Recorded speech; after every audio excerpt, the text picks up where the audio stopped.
ആ തയ്യാറെടുപ്പെന്ന് പറയുന്നത് May 4-ന് result വരുമ്പോ വിജയാഹ്ലാദത്തിന്റെ ആരൊക്കെയോ പറയുന്നുണ്ട് ധർമ്മടമെന്ന്. ധർമ്മടം കോട്ടയാണെന്ന്. ധർമ്മടത്തെ കോട്ട പൊളിച്ചടുക്കിയിട്ട് മാത്രമേ ജനാധിപത്യത്തിന്റെ പ്രാണവായു ശ്വസിക്കാൻ വെമ്പൽ കൊള്ളുകയാണ് ധർമ്മടം. 10 വർഷക്കാലം മുച്ചൂടും മുട്ടിച്ച് മുന്നോട്ട് പോയ ഭരണകൂട ഭീകരതയ്ക്ക് ആദ്യത്തെ അന്ത്യം കുറിക്കുന്നത് ഈ ധർമ്മടത്തിന്റെ മുന്നിലായിരിക്കും.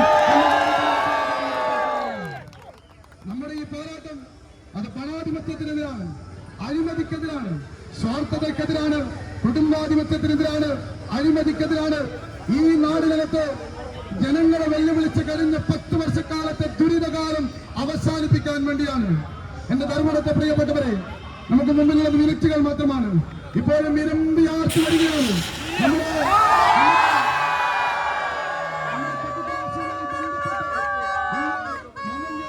ആരംഭിച്ച വാഹനജാഥയുടെ പകുതി പോലും ഇതുവരെ മമ്പലത്തെത്തിയിട്ടില്ല.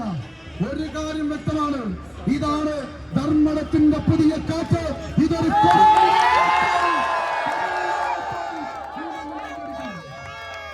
അഹങ്കാരത്തിന് ഒരു സ്ഥാനവുമില്ല. നമുക്ക് ജയിക്കണം, ജയിച്ചേ മതിയാവും. അതായിരക്കണക്കിന് പിഞ്ചുകുട്ടികൾ മുതൽ വന്യവയോധികർ വരെ ഈ ഭരണകൂട ഭീകരതയ്ക്കിരയായ സാധാരണക്കാർക്ക് വേണ്ടിയാണ്. ഇത് തെരുവിൽ പിച്ചു ചിന്തപ്പെട്ട മക്കൾക്ക് വേണ്ടിയാണ്. ഇത് നീതി നിഷേധിക്കപ്പെട്ട സാധാരണക്കാർക്ക് വേണ്ടിയാണ്.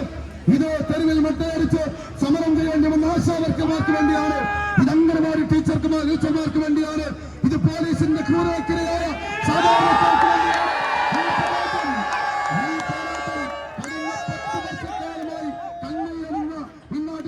സകല മനുഷ്യർക്കും വേണ്ടിയാണ്.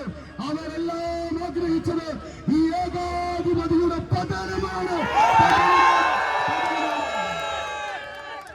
അത് പൂർത്തീകരിക്കില്ല നമ്മള്,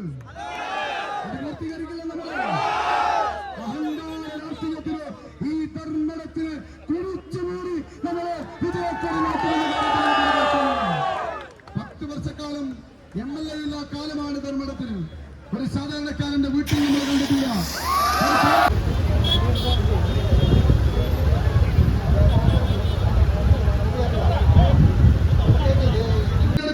അവരെത്ര കള്ളവോട്ട് ചെയ്താലും ബൂത്ത് പിടിക്കാൻ ശ്രമിച്ചാലും ജനാധിപത്യത്തിന്റെ നല്ല വോട്ട് കൊണ്ട് അതിനെ ചെറുക്കാൻ പ്രിയമുള്ളവരെ, നിങ്ങൾ ഓരോരുത്തരും ഇതൊരു വലിയ പോരാട്ടമായി നിങ്ങൾ എടുക്കണമെന്ന് മാത്രം പറഞ്ഞുകൊണ്ട് ഈ കഴിഞ്ഞ ദിവസങ്ങളിൽ എത്രയും ഓടിയെത്തിയപ്പോ ചേർത്ത് പിടിച്ചവരുണ്ട്, സ്വീകരിച്ചവരുണ്ട്, നെഞ്ചോട് ചേർത്ത് പിടിച്ചവരുണ്ട്, കെട്ടിപ്പിടിച്ച് ഉമ്മ തന്നവരുണ്ട്. അതൊന്നും വ്യക്തിപരമായ എന്നോടുള്ള സ്നേഹമല്ല. നമ്മൾ ഉയർത്തുന്ന മുദ്രാവാക്യത്തോട്, ആശയത്തോട്, നമ്മൾ ഉയർത്തുന്ന രാഷ്ട്രീയത്തോട് ഈ നാട് ചേർന്ന് നിൽക്കുന്നു എന്നുള്ളതിന്റെ സൂചനയാണ്.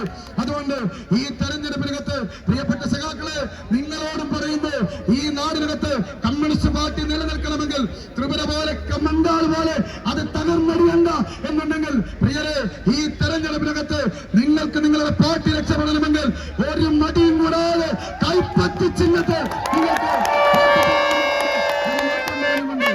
ഒരു നിമിഷം വെറുതെയിരിക്കരുത്. അവസാനത്തെ വോട്ടറുടെ വോട്ടും പോളിംഗ് ബൂത്തിലെത്തി നമ്മുടെ ചിഹ്നത്തിന് നേരെ പതിപ്പിക്കുന്നത് വരെ വിശ്രമമില്ലാതെ പോരാടുക. പ്രിയമുള്ളവരെ, നന്ദി പറഞ്ഞ് അവസാനിപ്പിക്കുന്നതല്ല. ഇനി 5 വർഷം നിങ്ങളെ MLA ആയി നിങ്ങളുടെ കൂടെ ജീവിക്കുന്നു എന്ന് പറഞ്ഞുകൊണ്ട് എല്ലാവർക്കും ഒറ്റവാക്കിൽ അഭിവാദ്യം അർപ്പിച്ചുകൊണ്ട് നിർത്തുന്നു.